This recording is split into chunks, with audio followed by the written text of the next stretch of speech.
Hi, everyone. Welcome back to season 3 of the Creative Mountain Mama podcast. Today, I'm so excited to be joined by none other than Kelsey Stanton, better known as That Based Mom. She talks about motherhood, homeschooling, and a passionate believer in raising strong families. She shares her values, embraces traditional living, and isn't afraid to challenge modern narratives. Today, we're diving into her journey and what she stands for: faith, family, and freedom. Kelsey, welcome to the show. Thank you for having me. Excited to be here. I'm excited for a conversation because I love your content. I'm a personal fan. So Thank I you. appreciate you making the time to be on here. Have you always had the same convictions about motherhood, or was there a turning point in your journey? No, so I started my motherhood journey very typical, standard mom life. When my son was 2, he was diagnosed with autism, and that really changed our whole livelihood, our entire trajectory, especially how I am as a mom and the decisions that I make for my family. And yeah, so that was about 8 years ago, and since then, every day I make a decision that will continue our journey forward to live a more holistic and non-toxic lifestyle. Um, but yeah, everything pretty much changed as soon as I heard those words, that he was diagnosed. What were some of the first steps that you took to change what you were doing before? Definitely diet was the first thing. I had already somewhat been kind of crunchy, I guess. I was aware of like parabens in our skincare, and we use fluoride, things like that. Like I was very aware of those things, but it wasn't until I realized um the dangers of vaccines, and about how a lot of our food has like these harmful chemicals in them. And I really hadn't thought about that beyond, don't get them a lot of sugar or things like that. So we took out gluten and conventional dairy and sugar, and then later learned about seed oils. So started with diet, and then slowly kind of stepped further back away from like your typical medical decisions for what most people do for their children. And so I just kind of had to take a bird's eye view from all of the things that we were doing in our life and what could be potentially causing, any sort of neurodiversity in our children. And so went down lots of rabbit holes, but definitely started with diet because that was like the easiest thing to get started with. I heard a quote that said, your food is slowly healing you, or it's slowly making you unhealthy. I thought Yes. that was really good. Yeah, I love that. And this definitely has a lot to do with a modern administration or new administration and what RFK Jr. is doing to bring awareness to these types of things. Yeah. What does your diet look like now? Are you cooking at home, and where are you sourcing your food?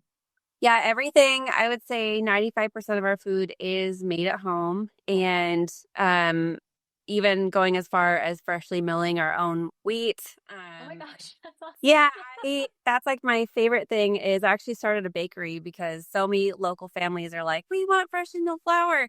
So, bought my mill like a year and a half ago and just went on that whole journey of freshly milling our own flour. We actually were gluten free for about 8 years and reintroduced the freshly milled flour, and it has been such a blessing because we can now tolerate gluten again. Wow. Which is amazing, right? When you have the whole part of the wheat berry, you're able to tolerate it. But so we make everything at home. There's the rare occurrence where I'm like, can you pick up, like Five Guys is our like go-to Oh fast my gosh, food. it's so expensive, but it's so Yeah. good. Yeah, and it's the only one that doesn't use seed oils, and so we're like, okay, that's the one we'll get. But most everything is made at home, which thankfully I'm at home all the time and I'm able to make everything. Um, that have not always been like that. I'd say in the last year and a half, definitely like, okay, everything is at home. Um, but I still we buy our meat from farms, and we buy raw milk from a local farm as well. And thankfully, we have chickens, so we're able to have our own eggs. And yeah, so everything that I can make at home, I do. Amazing. So you said milk from a raw dairy farm. Do you Mhm. heat it up? Not a lot. No. So, I try to keep it. So I've lived my whole life lactose intolerant and unable to eat dairy at all. And, I just would tell people I'm allergic to dairy because it was so severe. And then I had somebody recommend raw dairy because when you have the enzymes that are necessary for you and able to actually digest it, same thing with the wheat, that a lot of people don't have problems with it. And so I just tried it, kind of dipped my toes in and have had no issues. And so when it is heated, it does remove those enzymes and that bacteria that is necessary for you to be able to digest it. So I do a little bit, like if I'm making like tea or coffee, if it's not too hot, I'll put that in there. Okay. I always wondered, like, could you just drink raw milk all the time? If you heated it a little bit, does that kill the bacteria? I've always meant to look that up. I think it's to a certain temperature. I think it's like 120 degrees or something like that. Yeah. Maybe, yeah, maybe less. But you don't want to heat it up too much because then it technically pasteurizes it. Right. Yeah. Which kills the enzymes that you need to Yeah, digest. right. Have you guys done ice cream? Raw milk ice cream? Yes, love it. And like yolks from our chickens, and it uses a lot of cream to make the ice cream. So it's rare because we have to make sure we have like enough of the cream, but it is special and it's so, so good. You stockpile your cream. Yeah. And then for people that don't have access to milling their own wheat, I know there's some crazy things about bread flour. What brand would you recommend that doesn't have all the craziness? Um, so the thing with Yeah. flour is when you are purchasing it, even if it's freshly milled, if it's beyond like 24 hours old, it has basically lost all of its nutritional value. So if you're purchasing flour from like the shelf, even if it's like organic bread flour from Costco or wherever, it has been stripped of all the endosperm and the wheat germs. So you no longer have the nutritional benefits of the wheat. So that is the best part about the freshly milled flour is that it when it's freshly milled, you're actually getting all of that nutrition from the wheat. So I I guess if you have to buy wheat, flour, buy the organic, but it won't necessarily have any nutritional value. It's essentially dead. It's just an empty carb, basically. Let me get this straight. We've stripped our milk of the enzymes that help you digest the milk, and we stripped our flour of the wheat germ that helps you get the And nourishment you need from the carb. yes, right. That's nuts. Yeah. Go figure. It's like too sanitary, right? To then mass produce things and keep it shelf stable. You've removed then the nutritive value for that your body actually benefits from. Yeah, and if you go kind of down the rabbit hole of raw milk and why pasteurization began, and then with the wheat, so um, what is her name? Sue Becker. She is the whole pioneer of freshly milled flour right now, and she describes that in times past, the cities would be centralized around the mill because people wanted access to fresh milled flour. Now, when they wanted to bring flour to the stores, they would then strip the germ and the endosperm because those are the fatty parts of the wheat berry. And so by removing that, it makes it more shelf stable. So they essentially made the mills obsolete, which is why you see like giant mills like empty now. But so in order for the masses to have access to flour and have it more shelf stable, they would strip those parts off of it. So it makes it more available, but not nutritious at all. And I mean, our local mill got turned into a restaurant, ironically, serving food to the masses. Yes, right. That is stripped of their nutrient value. So if you are a conscious mama, let's say you are dealing with some dietary issues or you don't want to be, Mhm. do you have more of a, I'm sure it's more expensive, but what other choices could you be making? What other rabbit holes have you gone down? Oh gosh, all of them, I feel like. Well, there's always more. Yeah, definitely starting with dairy and with wheat. I think that a good one is different types of sugar too, because I don't necessarily think that sugar is bad. It's more about like how it was processed and how our body reacts to it as well. So, especially for my son who has autism, it gets extremely hyperactive with cane sugar. It just does not sit right with his body, even organic, like raw, all the things. So we started baking with coconut sugar, and because it's like the way that they process it on site, it's much healthier. And then obviously honey, raw honey. Um, so sugar, that's going to be the like lowest glycemic index, but is the least processed basically. So coming down to again with the freshly milled flour and the raw milk, like how close to the source is that food? And so that one is a big one that we swapped out. We didn't do sugar at all for a long time, and reintroduced the coconut sugar and honey and have had no issues with that too. And then are you then taking those and like, I'm assuming baking with them and then making your own treats and your own like sweet Yeah. moments, sweet memories, what childhood is based off of, right? But you're using just a less processed sugar. Yes. Yeah.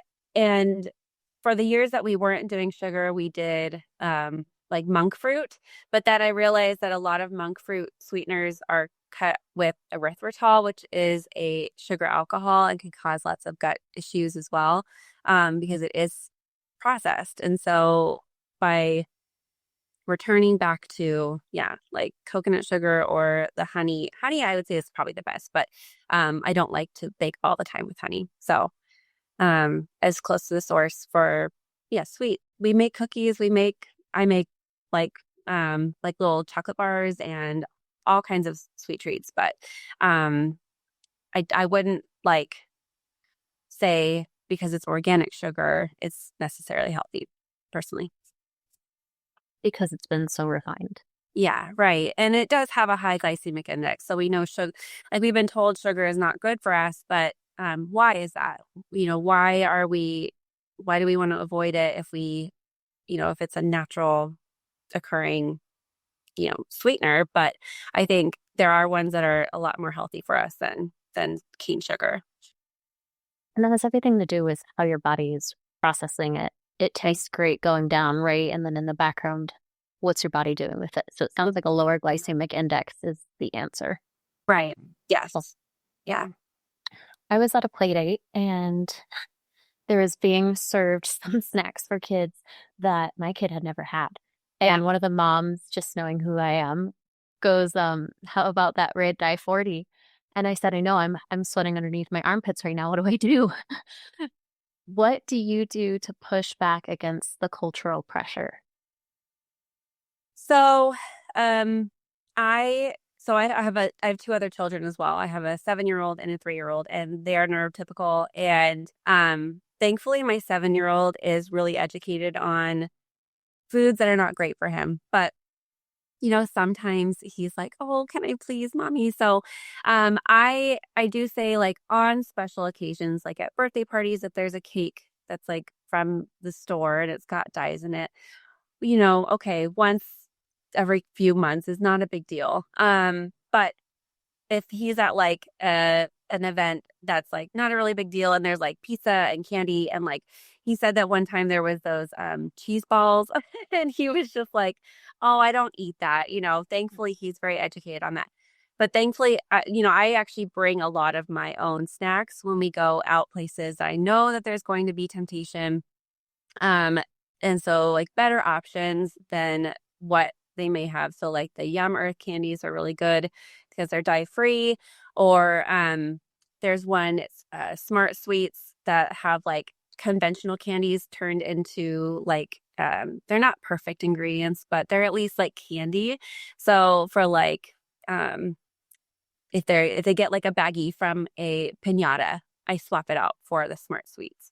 So that kind of thing. So I try not to make a big deal out of it, but it's like my kids thankfully have known now, like, okay, we don't usually eat that. So either they'll ask me or I'll just swap it out. I try not to make a big deal out of it, but Yeah. like if we go to my in-laws, for example, and they've made food with seed oils in it. I'm not a fan, and so I'll say, you know, we'll eat something a little bit later or something like that, or I'll make my own food and have it separate for them, and I'll offer it to everybody. But you know, it's good to have um your own convictions, but not make people feel bad for, you know, offering food to our kids. And it's a balance for sure. Yeah, it's not a slippery slope. But it's like you got to be grace filled. Yes, right. Yes, and it's hard. Then you got to bring your own That's snacks. so much work. Right, yes, and bring your own snacks. And yeah, and it's good to educate your kids too, because you're not always going to be with them, or they might be feeling pressure from other kids. It's like drugs, you know, food dyes are the new drugs. It's like on the playground, they're like, "Hey, I got these candies," and it's like, okay." Thankfully, they know that they're not supposed to eat that kind of food. So, and yeah, just bringing your own, having yourself armed with good options. And you and I spoke a little bit about, there is a deteriorating trust in these systems. How did we get here in the first place? Really makes you raise an eyebrow at the entire, institution of food. We call it big food or big Right. soap. Yeah. Right. That's what big Yeah. food wants you to think. Yeah. So, what are some other ways? I know you homeschool. What are some other ways that you're approaching a self-sufficient lifestyle? We made a concerted effort to get out of the city. And so we actually moved to the country about 2.5 years ago. And so actually just removing ourselves from like the hustle and bustle in the city and just choosing a more slow paced, peaceful lifestyle. And so with that came the option to have our own animals. So we have chickens and potentially other livestock if we want some, growing our own food. So we actually had a garden when we lived in the city. We were those people with the garden boxes in our front yard and whether they liked it or not, that was just a really big priority for us. So growing our own food and learning how to be as self-sustaining as possible with our food. And actually a huge goal of mine is to like grow my own wheat. Like that's that would be like the pinnacle for us. But just being able to know exactly where food is sourced and how it was grown and no questions about whether it has like a APO coating on it or if it's been injected with mRNA or whatever, if it's actually organic. So having it at home is like number one. And then learning how to can and preserve our food was next because, you know, even with gardening, we had this huge bounty. We have like all these zucchinis and all these tomatoes and all these things. What do we do with all this food? And so we learned how to preserve our food via canning and dehydrating. And hopefully this year we'll get a freeze dryer. So to freeze dry our foods. So being able to save the food and make it shelf stable beyond when we're harvesting. And that was a big lesson for us when we had all this food. What do we do with it all? And then the next thing would be to learn how to save for like long storage. So rice and beans and things like that that you can put into Mylar bags and save for long-term storage and put into 5-gallon buckets with the gamma lids, that sort of thing. Long-term storage was really big for us too. So we have kind of like a tier system of a food storage based on like immediate, like a few months, and then like 30 years. So I think food is number one. And then just being able to source whatever you can yourself is big. But yeah, so that I think food, and then water. Obviously, water storage is big for us. Learning how to save. We live in Oregon, so lots of water to save. So figuring out how we can save that for long term as well. So uh, yeah, next step would be more livestock and learning how to freeze dry foods because that would be amazing. Yeah, I've looked into those freeze dryers. They are a pretty penny, but We anyone that live I've in a talked, show right now, and I'm like, yeah, oh, I don't know. yeah, you get that cashback reward at the end of the year. Yeah, right. What is the cost and how are you sourcing your beans and rice for long-term storage? Azure Standard is where I get anything like bulk. So we get all of our wheat. We get organic wheat berries from Azure. Yeah, rice, beans, anything like that that you want to buy in bulk. And actually, I will say if you are buying like organic flour, and you don't want to freshly mill, you can just get it from Azure.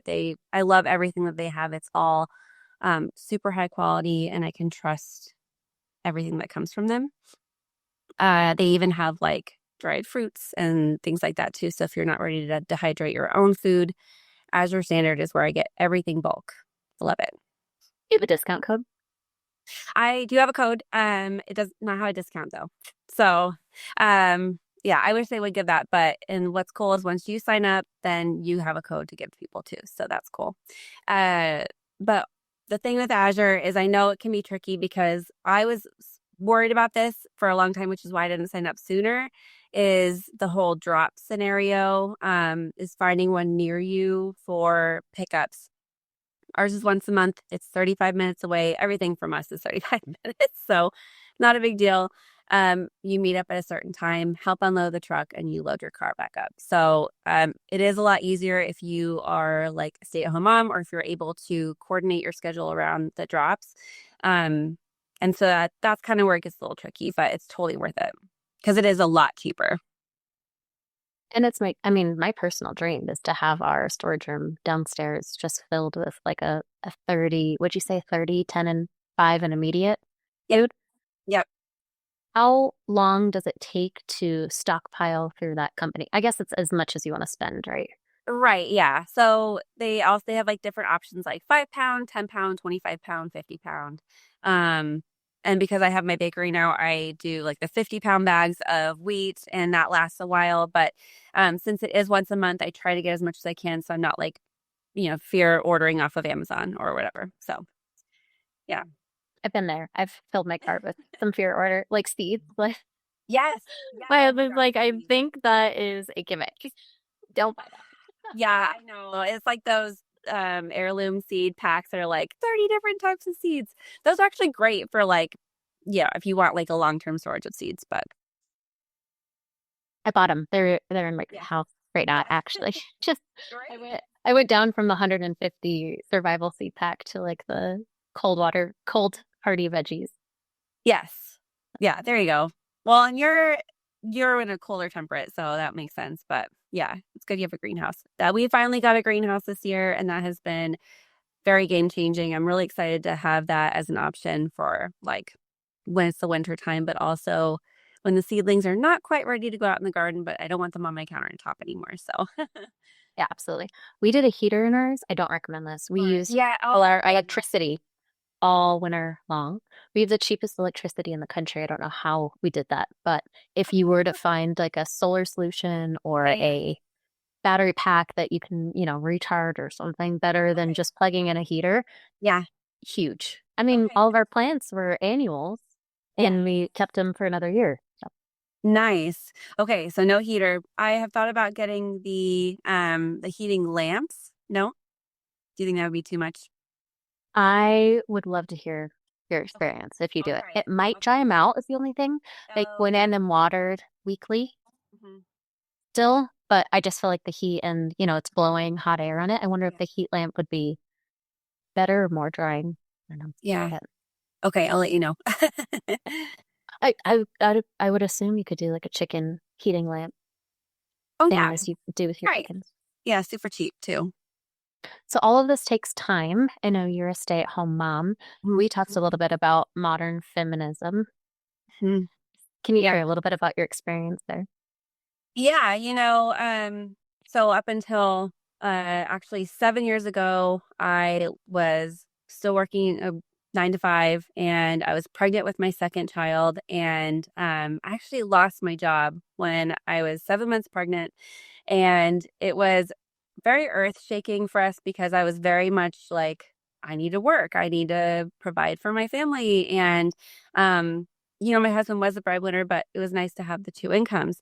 But then once we realized how much money would have gone to two daycares, and I think it was going to net like $400 a month or something like that. So totally not worth schlepping my kids off at daycare every day. I missed out on the first 3.5 years of my child's life. And I felt like, okay, this is my opportunity. God is showing me you can stay home. You can be home with your children.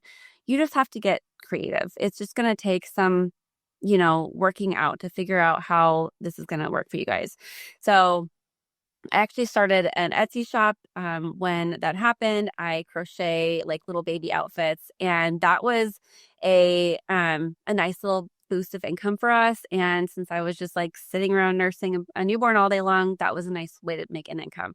And then over the years, I've just kind of like found other ways to make income. So like affiliate links and network marketing, and now I have my bakery, and there's ways to be home with your children.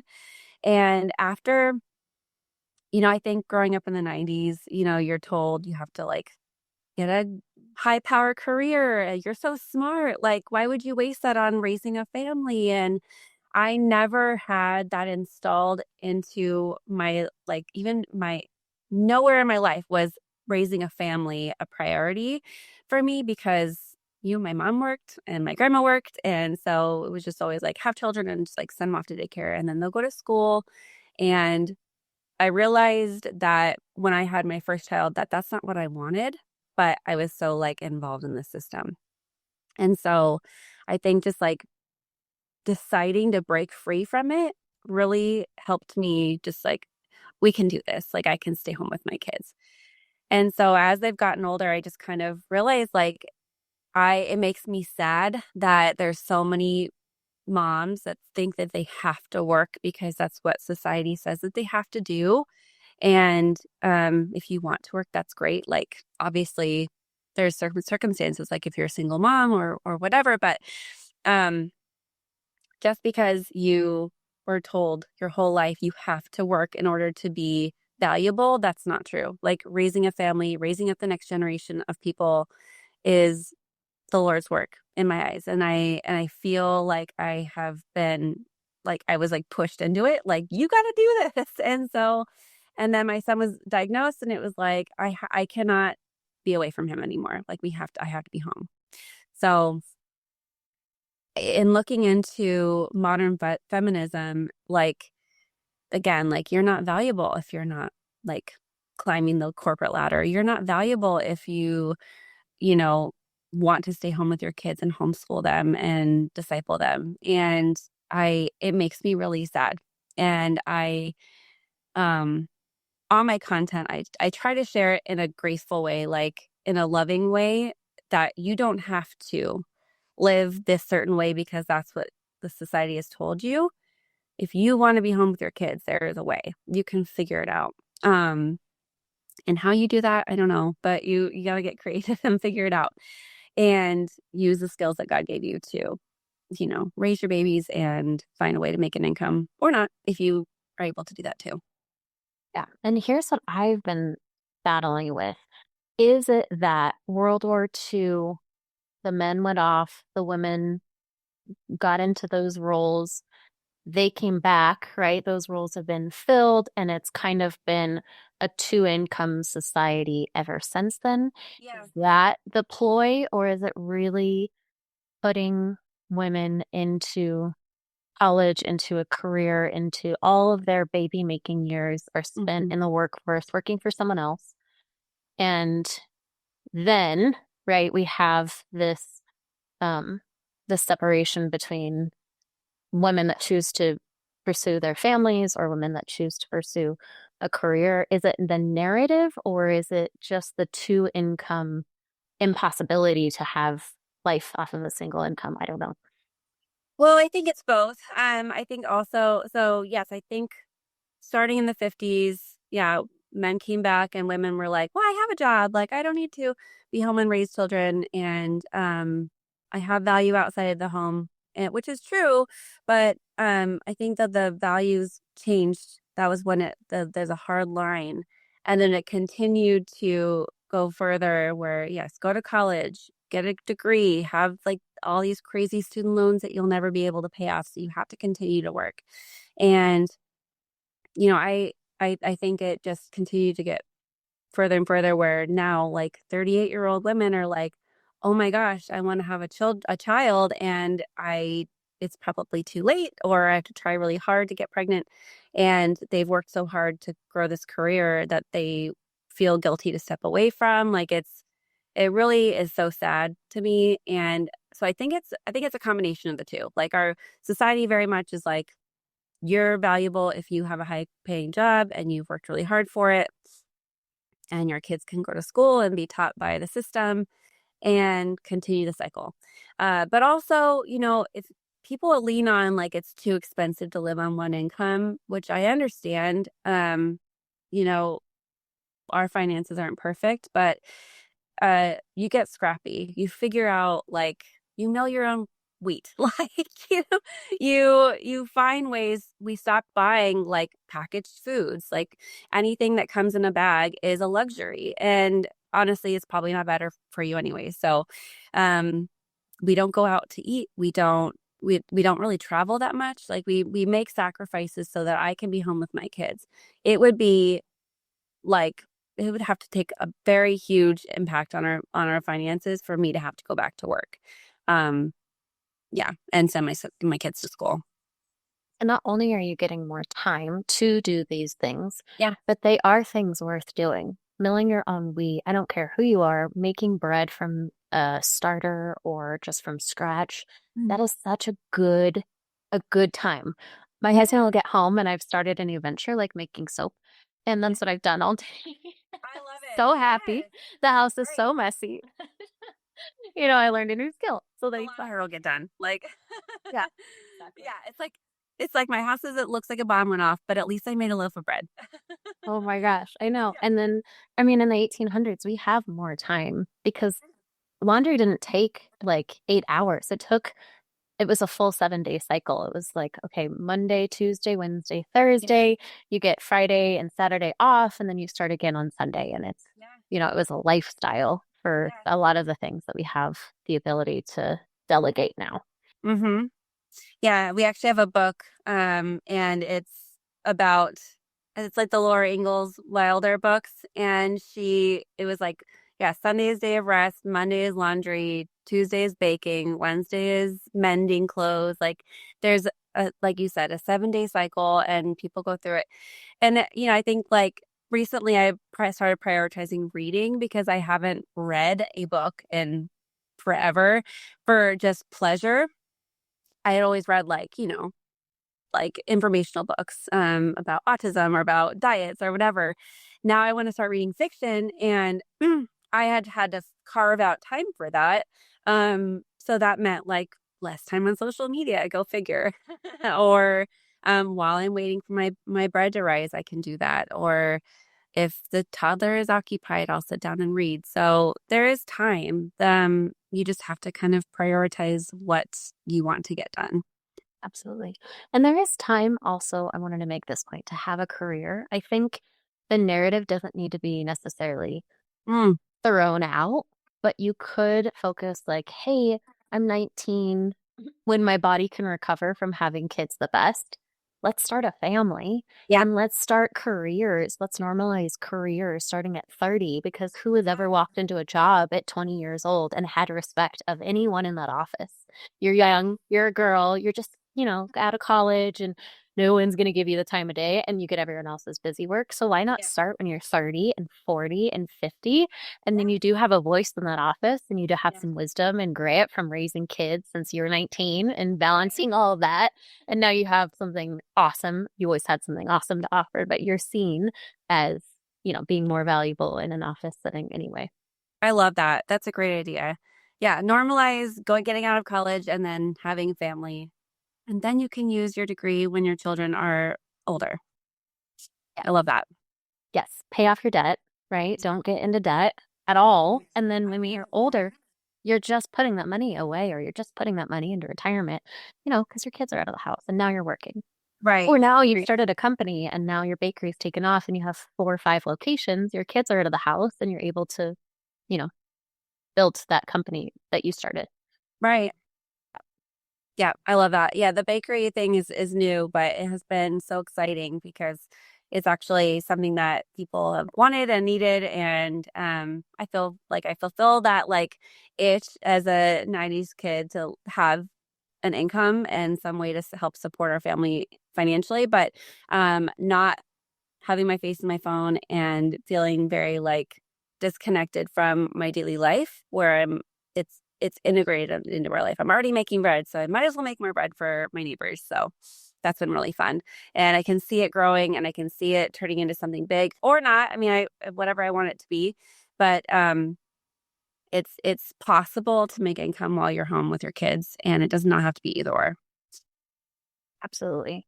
And it sounds like you started baking bread inside, I don't know, for your family in your home. Yeah. And it branched out to your community. Is there a lot of word of mouth and how else do you market? So it started out, I actually just made like a Facebook page and posted to my local marketplace and people started ordering that way. And then, yeah, word of mouth. And then now I have a little stand at my raw milk lady's house. And so that has been really cool. So lots of word of mouth, but also just kind of posting into like the different communities and next door is one that I used. Um, I'm going to start doing some farmers markets this year. So now that my 3-year-old is not attached to me all the time, I can go and do that. So that's exciting. And so just really organic, but thankfully for technology, I'm able to use that too. Huge. Getting you the ability to be at home with your little ones and reach people from all over the country. Yeah. Yeah, and we are looking into possibly doing like a separate kitchen that is USDA inspected. So I'll be able to work with. So here in Oregon, we can only, if you're a cottage bakery, you cannot work with USDA inspected locations like a coffee shop or things like that. So in order to kind of go to the next level of working with wholesale accounts, I would have to have a separate kitchen. So looking into ways of doing that, like putting maybe a separate area in our shop or something like that. So still on property and still like I'm home with my kids, but able to scale to kind of a larger option. I would definitely say for any listeners to look up your state's cottage laws. For example, in Colorado, we cannot sell sourdough starter that has not been prepared in a commercial kitchen. And Right. then the homeschooling piece too. Look up your local state's homeschooling rules. Some Yep. states have none. Some states you have to register, you know, that kind of thing. Yep. Definitely before you do anything like that, because thankfully Oregon is very flexible on a lot of things. Not everything, but a lot of things like that. So, with the cottage bakery, yeah, you can only make a certain amount of money from it. And then with homeschooling, it's very flexible. You don't have to report. There's testing here and there, but it's very, very flexible. What So, kind of numbers do you have to report for the cottage bakery side? Or did you say a limit? yeah, so you can't make more than $50,000 per year from your cottage bakery. So it's a lot. So, considering what that would take to make that much money. So, I was yeah. just going to make this point because my ancestors came over from Missouri to Colorado on wagon frontier, Oh, yeah. stopped in the mountains because it's a pretty big barrier. Didn't go on to Oregon, but you have this rise of bureaucracy, and I think it's kind of being done with a sledgehammer. But I think that's what I'm most excited about this administration is we didn't have to have laws for opening up a bakery 50 Right. years ago. We didn't have laws about we had laws about schooling your children, but the amount of bureaucracy for the everyday individual that's just being entrepreneurial, which just is a Yes. business, or Right. it is Like I hate 250 taxes. years. Yeah, right. I know. Yeah, it is really frustrating. So I'm like, oh, it's so flexible, but then like all these rules. think Yeah. 250 years of people making a bad choice, and then a law was established, and then making another bad choice. Well, we never thought that was going to happen, so another law is established, and we are kind of, we get to look back and be like, man, we are saddled with rules and regulation. It's just, do your best. Definitely Well, research it. yeah, and I definitely think that there obviously is like a deeper agenda with everything. So, how can we continue to squeeze the every person from being able to be entrepreneurs, from being able to educate their children? So, how can we make it as difficult as possible to do these things? And um, so that they can be part of the system to be, worker bees and go out and work, earn their salary and, waste their entire life working. And then retire when they're 65 and finally, hopefully be able to enjoy the rest of their life. So I think that there's a deeper agenda for sure, but, like you said, like decisions over time have been like, dang it, why did we do that? Why did we let that freedom go? And now we live a totally different life than we did 250 years ago. Absolutely. And we look at, I know my personal goal is to be, out of the city, more self-sufficient, grow my garden.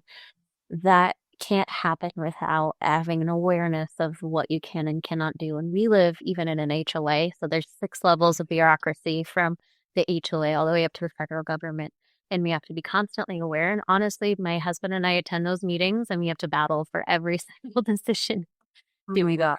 cut the rules? Cut the People in HOAs, I'm like, no, I'm so sorry. Yeah. Yeah, even when we lived in the city, thankfully we were not in an HOA. We were like in this little annex of an older neighborhood around HOA's neighborhoods. And so that's how we got away with having like the front yard garden boxes. And we were allowed to have 4 chickens, no roosters, but there were limits, but you were able to kind of do your own thing. And this is a more liberal area. So it does go towards like, gardening and having chickens and that sort of thing. And so thankfully that was the case. But people who live in HOAs, my heart goes to because I'm very much like, I do what I want. And so that would not work for me. Yeah, and the point has been raised over and over again. Is you moved here, you signed the covenants. And our pushback is, yeah, but we are part of these community members and, we have the ability and we actually do have the power to change. So Yeah. let's take that, not Yeah, just be lazy and say this is the way it's always been. right. Yeah. Can we fight together to make it better for all of us? And I appreciate what you said about like there's definitely a hidden agenda. And I do want to speak to, I think that's the agenda of the enemy, right? Is creating these strongholds in our lives, and our fight is not against physical powers, but the powers of institutions and the unseen spiritual forces.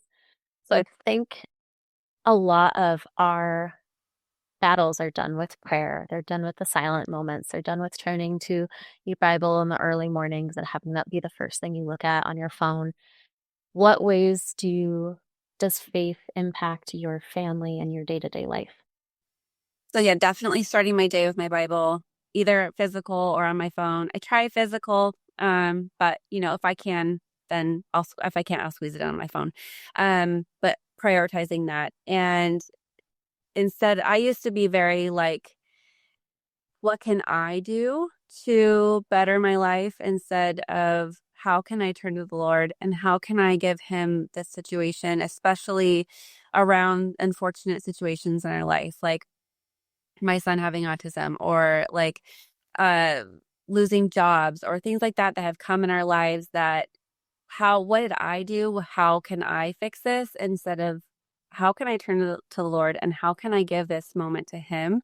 And the more I have done that, the better things have happened to our lives. And I'm not saying like that happens for everything, but if it's part of his plan and we try to follow as much of that as we can.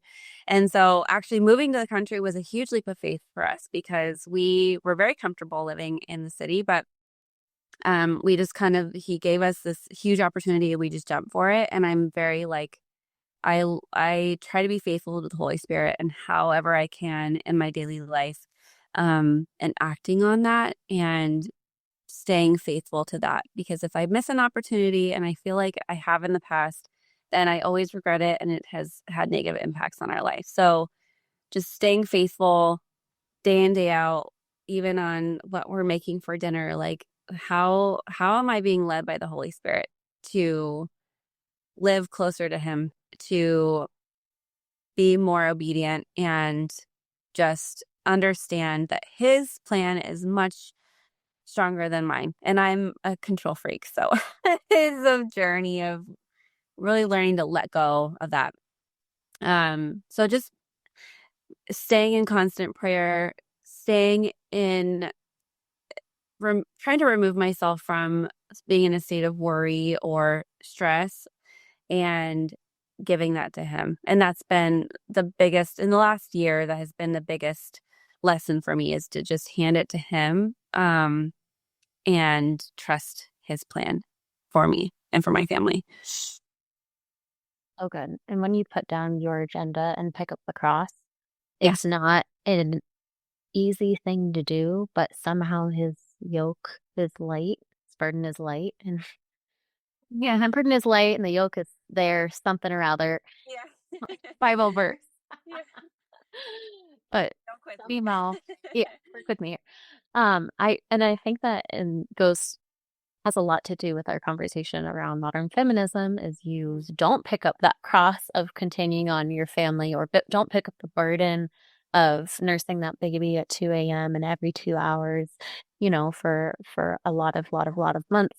But you're looking at this life as like, how can it be the easiest, most self-focused, most self-fulfilling, right? Yes, stressful. And then if you're really led by the Holy Spirit, right, you're asked to pick up your cross. You're asked to face turmoil.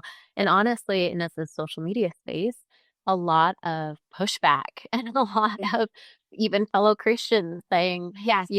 these things that, Jesus got obviously nailed to the cross. He was always persecuted by the Pharisees. These are the leaders in the religious institutions. If we're looking to Jesus to lead our lives, it's not free from despair and discouragement and, hard things being said to us and hard days being thrown at us, but you still choose to lay down yourself and pick up that cross. I think that's Yeah, with social media, that has been, so I actually, about 2 years ago, I had a large account and I deleted it. And because the Holy Spirit said, my children were all over my social media. And that was probably the biggest leap I've ever made, because I had grown this account, and I was very much in my flesh and my ego about this, because I didn't want to delete it. But he was saying, you need to get your kids off social media. And that was something that was very difficult, but I deleted it, and it felt like this huge weight was lifted off of me. And I took a break for a while, and then started my new account. And I had full faith that if this is meant for me, and if this was God's journey for me, that it would be successful. And thankfully it grew really quickly, and I felt really vindicted to share my values and my views, whether that was going to bring me persecution or if it was going to bring me criticism, because, obviously living a alternative lifestyle is going to bring persecution and criticism. But I knew that the Lord wanted me to spread the word about our experience and our knowledge about things, in our world, that are part of the agenda and that are part of why we are where we are now, as far as, big food, big pharma, feminism, and all the things. And so by speaking out about it, it has brought me a lot of eyes, and whether that is, critical or in praise, it doesn't matter to me. It's in service to God. And I felt like, if I was meant to do this, it would do well. And so thankfully, it has been very exciting and fun, but definitely not without criticism. I get some of the meanest messages and comments, and I just know that God's got my back, so it's fine. But it's been a journey. What's the point of salt if it loses its saltiness? And I really feel if you step back from being owned by a corporation, you have the freedom then to speak what's on your spirit and on your mind. And it's so much more mentally healthy to be in that place where you can say, I'm not here to please man, right? I'm here to speak out against these things because they're huge for a reason and they're super controlling because a lot of people just kind of have to bend to it because their boss might say something. Yeah, Or, someone's gonna find it. Yeah, Yeah, absolutely. it has created polarization in my family. If I'm honest, I'm a lot different than the rest of my family, and so things can be misconstrued, and that's okay. It's just we're fine, but it's taken a lot of faith to understand that, like, okay, sharing my views is not the end of the world, and it will help. It does empower people. It does help people want to live more independently and self-sufficiently and walk away from the typical pharma big food lifestyle. And that's why that's why I keep going, because otherwise I'm just like, that's what I know I'm here to do. I know I'm here to help people wake up and see what is going on around them, and one rabbit hole at a time. And for our listeners that are, 25 and under, what is one thing you'd say to a young woman that's struggling with embracing biblical womanhood? So if you are not told that it's okay to want to be a stay-at-home mom, it's okay to be a stay-at-home mom.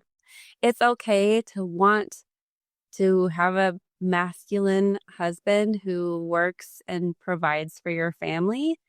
And it's okay to not want to work for a corporation, climb the corporate ladder, and then have children when you're 38, 35 plus. You are allowed to do that. You are allowed to want that in your life. And so being strong in your faith is huge. My journey with Jesus has not, I refound my faith in the last 10 years. And so, if I had my faith earlier, gosh, my life, it looks so much different, but it's okay. It's all part of his plan. But, be strong in your faith and your convictions, and find a man who is also very in tune with the Lord and has a strong faith, because that will do everything. My husband is the most amazing, faithful man. So, finding a man, so whether that's through a church or communities or however you find him, but have that as a tenet and have that something that is important to you, because having a faithful husband and you having a strong faith and connection with the Lord is so important. I wish I had that for sure when I was younger. So that would be not, it is okay to be a stay-at-home mom and to want that for your life. And like you said, when you're like older and your kids are older, you're able to pursue your own, whatever you want to do. So whether that's having a bakery or you want to get a job when you're 30, go ahead. Like, but have the babies, raise them, and don't feel like you need to apologize or be ashamed of wanting to be a stay-at-home mom. It's the biggest blessing. I mean, if you think about that, if you have kids, let's say when you're 20, you raise them until you're 38. At 18, they go on until their own blessed, beautiful lives, whether that's to college or to trade. And at 38, you're applying, and 39, 40, you're at a job full time and they're off at school or whatever. And then you have the income, that second income, to then pay for family vacations and, pay for whatever you couldn't pay for the last 18 years. Yeah. I wish that was spoken to more.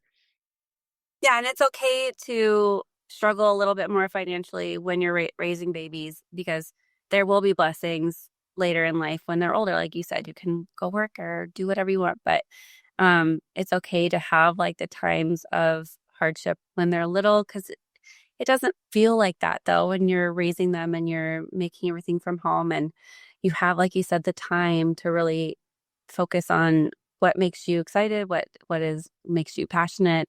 Um, and yeah, I think if you start at 20, that's amazing. I had my first when I was 26 and um it felt young, but I wish I started earlier. Yeah, and you don't know what you wanna do when you're 20. I was traveling all around and trying No, to oh my figure, gosh. what do I wanna do? So why waste that time when you're young, when your body's the most able to recover? Yes. You don't know what you wanna do anyway. I saw Charlie Kirk talk about, it was a pro-life speech, Mhm. and then they had the get girls come up on the college campus and talk on the microphone, and one of the girls, 20, 21, said, "My life would be ruined if I had a kid right now. I'd have to drop out of school." And I was like, "Yes, that's exactly what should happen." Yes. Well, and I think What are your kid now and you're like out of college? yeah, in like the 50s they would have their goal of college was to meet a husband and have kids. Like that was like the reason why they would go to college. My grandma admits it. She was like, "Yeah, the reason why I went to college was so I could meet a husband and have kids and I get an education." But that was part of it. But yeah, your life would just be starting. Like that's the best thing that could happen to you at 21. Like you can raise a baby while you're still pretty young, and by the time they're like 18, you're still really young.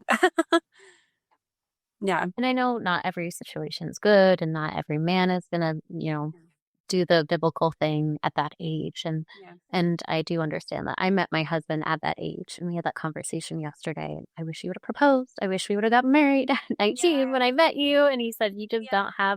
you don't have that foresight, you don't have that wherewithal." That's why I want to speak that into someone's life as, "Okay, Mm. now I'm older, and this is what I wish I would have been told."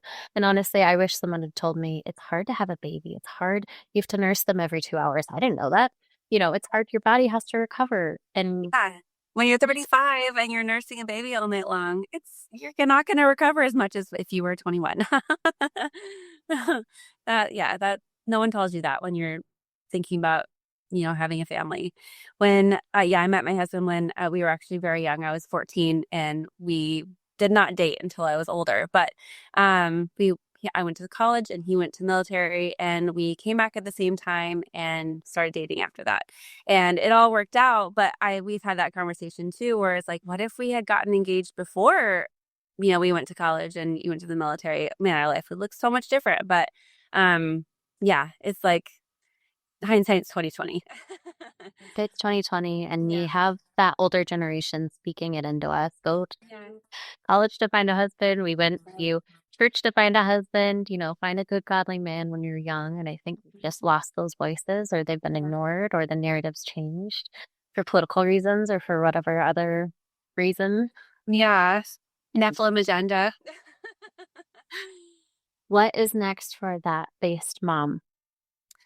Well, only the Lord knows. But, you know, um, social media wise, always just speaking my truth and whatever the Holy Spirit has put on me to share. So whether that's vaccine liability or the new administration's, trajectory for food, um, sharing our experience with autism and how it has impacted our life. And just my my conviction is to continue to be as honest as possible, but in grace and out of love, and hoping that I can just, if I reach one mom who is on the fence about, you know, vaccinating your children or choosing to buy that box of granola bars from the store, whatever, like if I can empower one person to make a different decision, that I've done my job. Like I've done that.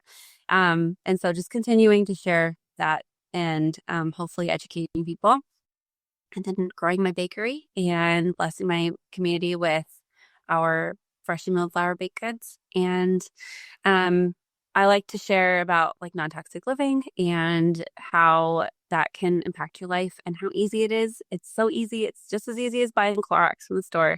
So just empowering people as much as I can in my day-to-day life.